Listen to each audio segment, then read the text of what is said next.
Bismillahirrahmanirrahim. Video ketiga tentang 10 kaidah emas dalam mendidik anak. Al-Fatihah untuk Syekh Imam Al-Wakil. Al-Fatihah. A'udzubillahi minasyaitonirrajim. Bismillahirrahmanirrahim. Alhamdulillahirabbil alamin arrahmanirrahim. Maliki yaumiddin. Iyyaka na'budu wa iyyaka nasta'in. Ihdinas siratal mustaqim. Siratal ladzina an'amta 'alaihim ghairil maghdubi 'alaihim waladdallin. Amin. Sahabat sekalian yang dicintai oleh Allah Subhanahu wa taala, marilah kita mendalami dan mempelajari kaidah yang pertama dalam mendidik anak ini. Kaidah emas ya. Kaidah pertama, mendidik anak itu ibadah. Sahabat sekalian, kita perlu untuk mengulang-ulangi ini, bahwa mendidik anak itu ibadah ya. Mendidik anak itu ibadah. Terus ketemu anak Anda, katakan, oh, didik anak ini ibadah. Marilah kita coba dalami konteks pada kaidah yang pertama ini. Sahabat sekalian, hakikat dan konsep pendidikan itu dianggap sebagai bagian dari dakwah dan dianggap sebagai jihad di jalan Allah Subhanahu wa taala. Alasannya karena pendidikan itu sejatinya berdiri di atas prinsip-prinsip Islam, di atas prinsip-prinsip akhlak yang mulia, dan sejatinya pendidikan itu memperingatkan kita dari keburukan dan perangai yang jelek. Dan ini adalah bentuk ibadah yang paling mulia dan utama, sehingga bisa dikatakan bahwa pendidikan itu adalah ibadah yang mulia. Dasar Al-Quran dan juga hadis Nabi, sahabat sekalian, mari kita lihat dan kita cermati bagaimana Allah menjelaskan di dalam Al-Quran, surat Fussilat ayat 33. Qala Allah Ta'ala fi kitabil karim, ba'da a'udzu billahi minasyaitonir rajim. Bismillahirrahmanirrahim. وَمَنْ أَحْسَنُ قَوْلًا مِّمَّنْ دَعَا إِلَى اللَّهِ وَعَمِلَ صَالِحًا وَقَالَ إِنَّنِي مِنَ الْمُسْلِمِينَ. Siapakah yang lebih baik perkataannya daripada orang yang menyeru kepada Allah dan mengerjakan amal salih dan berkata, sesungguhnya aku termasuk orang-orang yang berserah diri. Siapakah? Tapi kalau Anda memahami teori bahasa Arab wal ikhwah, di sini bisa diartikan sebagai berikut. Betapa indahnya, betapa lebih baiknya sebuah perkataan yang perkataan itu mengajak kepada Allah. Betapa indah dan baiknya orang yang mengamalkan amal soleh.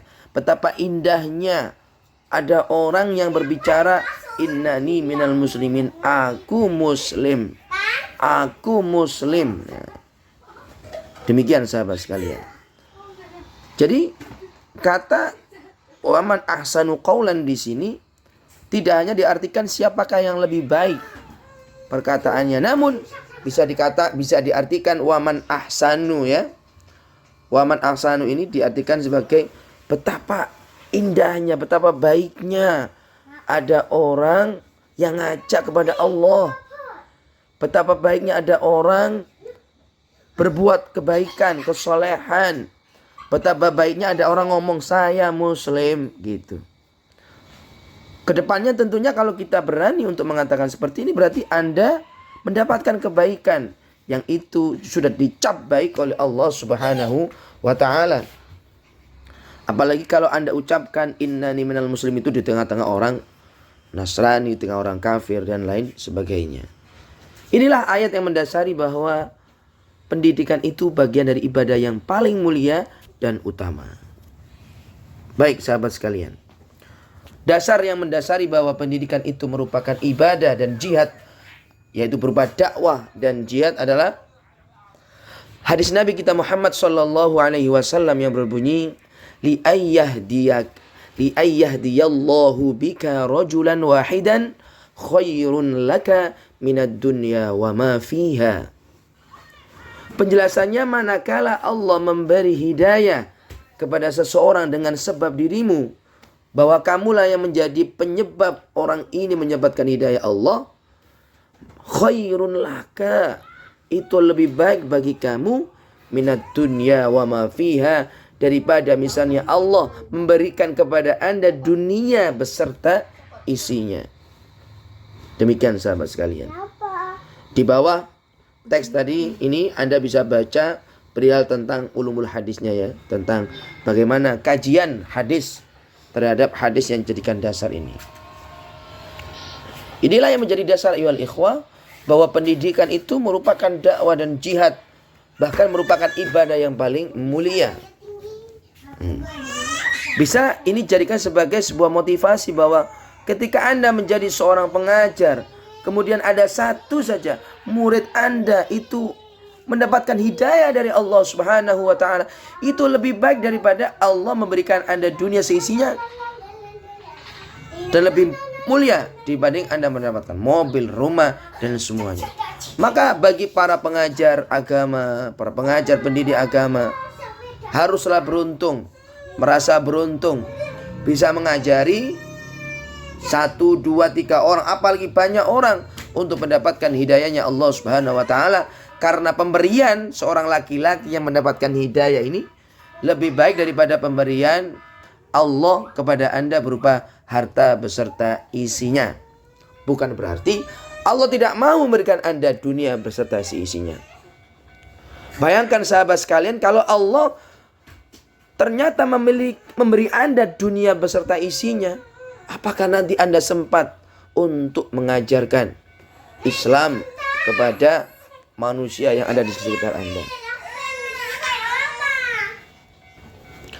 Sahabat sekalian, dakwah ini, yaitu dakwah yang berupa pendidikan ini, nah, secara umum, dakwah kepada manusia secara umum, ini hukumnya bersifat fardu kifayah. Maksudnya adalah ketika Anda keluar dari rumah Anda menjadi seorang guru, itu hukumnya fardu kifayah sebenarnya. Kalau antum tidak ngajar Al-Quran, tidak ngajar hadis, tidak ngajar fikih kepada selain keluarga Anda, kalau sudah ada yang ngajar, ini hukumnya fardu kifayah. Namun sahabat sekalian, dakwah kepada keluarga, dakwah kepada anak-anak, ini bersifat fardu ain. Jadi anak Anda pun punya kewajiban menegur Anda kalau Anda salah. Anda pun berkewajiban mendakwai anak Anda supaya menuju kepada hidayah Allah Subhanahu wa ta'ala. Sahabat sekalian, apalagi mereka, keluarga kita ini, tentunya lebih utama untuk didakwai daripada yang lainnya. Lah kok bisa? Ya wong orangnya ada di sekitar Anda, saudara. Karena itu, siapa saja yang mendakwai anak-anaknya dan mendidik mereka di atas keimanan dan perangai Islam, maka niscaya ia di akhirat akan mendapatkan balasan atas amal anak-anak mereka tanpa mengurangi pahala mereka sedikit pun. Sementara di dunia akan mendapatkan bakti dan kebaikan anak-anak mereka.